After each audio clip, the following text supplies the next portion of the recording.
Au nom du Père, du Fils et du Saint-Esprit, ainsi soit-il. La dernière fois, nous avions vu donc les apôtres relâchés après avoir été battus de bâtons, et ils avaient été joyeux d'avoir pu souffrir quelque chose pour le nom de notre Seigneur. Saint Luc aussi avait précisé, il y a les difficultés qu'avaient les apôtres internes, où il fallait résoudre les problèmes entre les chrétiens, les premiers chrétiens, et d'où la création du diaconat. Ensuite, nous passerons donc rapidement sur cela. Saint Luc rappelait quels étaient leurs noms. Ils ont été aussi importants que les apôtres par la suite, après. Il y avait Philippe, Procore, Nicanor, Timon, Parménas, Nicolas et Étienne. Ce sont surtout les Philippe, Nicolas et Étienne qui sont les plus connus.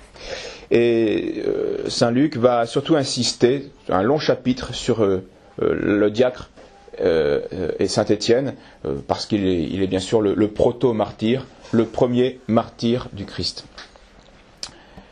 Étienne, dit Saint Luc, était plein de grâce et de force, et il faisait de grands miracles parmi le peuple. Donc toujours ce côté extraordinaire qui va permettre l'évangélisation des premiers débuts. Des hommes de la synagogue disputaient en vain contre lui. Donc les discussions n'aboutissaient pas, ils étaient à chaque fois confondus. Alors, ils l'accusèrent de blasphème contre Moïse et contre Dieu. Saint Luc fait quand même préciser juste avant qu'il y avait quand même quelques prêtres du temple qui se sont convertis au christianisme. C'était une minorité, mais il y en avait quand même quelques-uns qui voyaient bien que Jésus était le Messie et qu'ils avaient fait erreur. Mais la plupart, bien sûr, ne se sont pas convertis. Et au contraire, devant l'incapacité de répondre au discours des apôtres ou de Saint Étienne, eh bien, ils vont les calomnier. Ils vont, sous apparence de jugement, de justice, et ils vont chercher à détruire leur réputation et même leur vie. On accuse donc Saint Étienne de blasphémer contre Moïse et contre Dieu, ce qui bien sûr été puni civilement en Israël. Voici leur accusation. Il ne cesse, disait-il à propos de Saint Étienne, il ne cesse de parler contre le lieu saint et contre la loi. Nous l'avons entendu dire que ce Jésus de Nazareth détruirait ce lieu et changerait les traditions de Moïse. Voilà la grande accusation. Le prince des prêtres donc va demander des explications à Saint Étienne, qui va répondre par un très long discours, un très long chapitre dans les Actes des Apôtres, afin de montrer aux Juifs que ce sont eux qui profanent la loi, que ce sont eux qui n'obéissent pas à Moïse et qu'ils sont donc dans l'erreur au sujet des promesses de Dieu. Ce chapitre est donc très important car il sera un argument à charge de plus, malheureusement, contre l'aveuglement de la synagogue. Voici le début de ce discours. Saint Étienne dit « Mes frères et pères, le Dieu de gloire apparut à notre père Abraham quand il était en Mésopotamie, en lui disant « Sors de ton pays et viens dans la terre que je te montrerai. » Et donc, Saint Étienne commence ce discours par les origines, Abraham, pour bien leur montrer qu'à cette époque, il n'y avait ni temple, ni sacrifice, ni loi de Moïse, et que Dieu était un Dieu pourtant de gloire, sans tout cela, sans ces solennités juives qui sont venues par la suite pour des raisons particulières de la providence divine. Donc il veut déjà les faire détacher de cette absolutisme qu'ils ont créé sur ces points-là. Dieu le transporta en cette terre, dit saint Étienne, que vous habitez, mais ne lui donnera aucun héritage. Donc Étienne veut les détacher détacher les Juifs de toute idée matérielle et locale quant au service de Dieu. Il la promet à sa descendance, bien qu'il n'avait pas à l'époque d'enfant. Donc c'était la grande épreuve d'Abraham, sa femme était stérile, il n'avait pas d'enfant, et pourtant Dieu lui dit, je te promets que cette terre, tes descendants l'auront. Donc vous comprenez l'épreuve de la foi et la contradiction dans laquelle Abraham devait vivre. Il avait tout quitté, ses parents, sa famille, sa patrie en Mésopotamie, et maintenant il se retrouvait étranger, sans descendance, dans une terre qu'on lui avait promis pour le futur. Et cette épreuve était bien sûr un enseignement pour nous, comme le dit saint Paul dans l'Épître d'aujourd'hui. Tout ce qui leur arrivait était symbolique. C'est pour des enseignements spirituels pour nous aujourd'hui. Cet enseignement, c'est que Dieu, qui est notre vrai Père, notre Créateur, donc notre vrai Père, est aussi de notre vraie patrie. Et que partout, qu'on soit en Chaldée ou en Judée, partout où on fait la volonté de Dieu, d'une certaine manière, partout, nous sommes avec notre vraie patrie. Même s'il ne s'agit pas de mépriser les patries charnelles, bien sûr, spirituellement, religieusement, on peut servir Dieu dans n'importe quelle patrie. Voilà ce que les Juifs n'arrivaient pas à comprendre. Et pas uniquement à Jérusalem. Étienne rappelle ensuite que la postérité d'Abraham fut affligée pendant 400 ans avant de recevoir la réalisation de la promesse. Donc cette promesse faite à Abraham, il a fallu attendre 400 ans pour que Dieu l'accomplisse. Et là encore, cet enseignement est figuratif, symbolique. Si Dieu nous a promis la liberté, a promis la liberté à son peuple, ce n'est qu'après un délai donc de 400 ans de fatigue et d'épreuve que la promesse fut réalisée. Il ne faut pas s'étonner qu'il nous donnera le ciel à nous, qui nous a été promis, aussi après une vie d'affliction et d'épreuve. C'est le même enseignement est là. Et d'où la conclusion de saint Paul en disant attention, ne faites pas comme vos pères, comme nos pères, qui ont murmuré dans le désert, qui se sont laissés amollir par les plaisirs et par les péchés de cette vie, qui ne faites pas comme eux. La promesse a été faite, elle sera réalisée, mais en son temps, après un temps d'épreuve. Regardez l'histoire de nos pères. Voilà l'enseignement de saint Paul dans l'Épître d'aujourd'hui, et voilà ce que leur rappelait aussi saint Étienne. Et vous verrez où il veut en venir. Ensuite, bien sûr, il repasse en mémoire Isaac, Jacob, Joseph, Moïse. Vous connaissez principalement les parties principales de ces vies. Mais il s'attache surtout sur les deux derniers, car ils ont été Joseph, donc le frère, et puis Moïse, bien sûr, ils ont été chacun le sauveur de leur peuple, de leur race. Et pourtant, ces deux-là, Joseph et Moïse, n'ont reçu que ingratitude et méchanceté de la part du peuple juif qui était sauvé par eux. Tous deux ont été des victimes des Juifs, alors qu'ils étaient venus pour sauver les Juifs.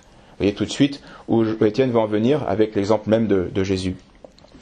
Joseph a sauvé de la famine son peuple en Égypte, et Moïse a sauvé de l'esclavage son peuple de nouveau en Égypte. Et pourtant les deux ont été maltraités et incompris par leurs confrères.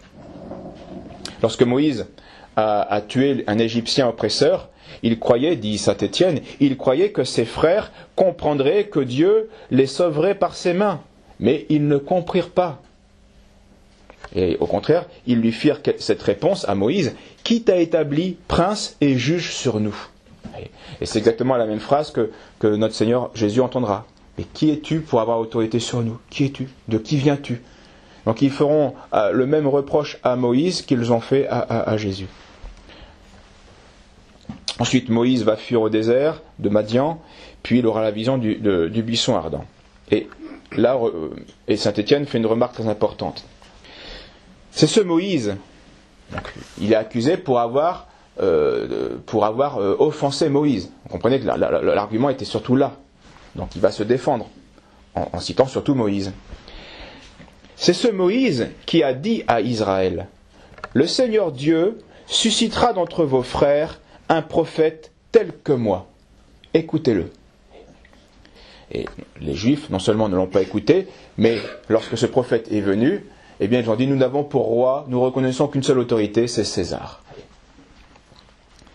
Nos pères, dit saint Étienne, n'ont pas voulu lui obéir. Ils sacrifièrent à une idole, par le veau d'or. Nos pères reçurent l'arche d'alliance. Ils l'emportèrent en terre gentille, car le Très-Haut n'habite pas en des temples, ouvrage de la main des œuvres. Donc, il cite cette prophétie de Moïse: il y aura un jour un prophète d'entre vous qui sera à l'égal de moi, donc un nouveau Moïse en importance. Et ensuite, saint Étienne leur rappelle que pendant des années, il n'y avait pas de temple et que Dieu peut être honoré, et même Dieu, d'une certaine manière, est mieux honoré dans des endroits qui ne sont pas faits de main d'homme, parce que tout ce que l'homme fait, d'une certaine manière, est impur. Donc vous voyez comment saint Étienne insiste sur Moïse et le temple, qui étaient les deux objets de son accusation, et qui font tant illusion aux Juifs. Moïse, ils l'ont outragé, et puis pendant des décennies, eh bien, Dieu était présent parmi eux sans temple. Vous savez que l'origine du tabernacle, qui normalement est recouvert d'un tissu, eh bien, tabernacle est un mot latin qui veut dire la tente. Et que dans les grands édifices, dans nos magnifiques cathédrales, l'endroit le plus important et qui manifeste la présence de Dieu et qui donne tout son sens à la cathédrale, qui est pourtant pleine de pierres et pleine d'œuvres d'art, mais cela ne vaut rien. Ce qui est important d'une cathédrale, c'est le petit tissu qui manifeste la présence de Dieu. Comme les Juifs, eh bien, dans le désert, ils n'avaient rien, et pourtant Dieu était présent au milieu d'eux dans la tente. C'est dans cette tente où Dieu se manifestait au-dessus de cette tente, et donc qui contenait l'arche d'alliance. Et il en est de même et ceci vaut aussi pour nous. Nous ne glorifions pas, bon, aujourd'hui il n'y a pas trop de risque, de la splendeur de nos édifices, de la grandeur de nos pierres qui rehaussent, que nous croyons nous rehaussent notre religion, nos actes religieux. En fait, non, la seule chose vraiment importante, c'est la présence de Dieu parmi nous, et elle est là s'il y a le tabernacle, si Dieu est là. Après d'autres développements donc de ce genre, saint Étienne va changer de ton, et donc après avoir fait la démonstration que ce sont eux que ce sont bien eux qui n'écoutent pas Moïse, puisque le prophète semblable à lui est venu, eh bien change de ton et va devenir plus enhardi encore par le Saint-Esprit, et surtout il va parler, on le sent bien, comme s'il était prêt, et c'est ce qui arrivera, prêt au martyre. Voici ce que dit saint Étienne. Tête dure et inflexible, homme incirconcis de cœur et d'oreille. Vous savez que les Juifs se croyaient purs parce que, selon la loi de Moïse, ils étaient circoncis. Ils enlevaient un morceau de leur chair, et bien saint Étienne leur montre qu'en fait ils sont impurs dans leurs oreilles et dans leur cœur. Vous résistez toujours au Saint-Esprit. Il en est de vous comme de vos pères. Lesquels des prophètes vos pères n'ont-ils pas persécutés ? Joseph, Moïse, puis il y en avait d'autres exemples qu'il a cités. Ils ont tué ceux qui ont prédit l'avènement du juste, que maintenant vous avez trahi et tué. À ces paroles, bien sûr, les pontifes vont s'écrier hypocritement qu'il a blasphémé contre Moïse. Et là encore, remarquez-le, c'est peut-être la première inversion accusatoire de l'histoire, car c'est Étienne qui vient de prouver que les docteurs d'Israël sont les violateurs de la loi, en rejetant le prophète annoncé par Moïse, qui fut le seul à ressembler par son rôle de législateur à Moïse.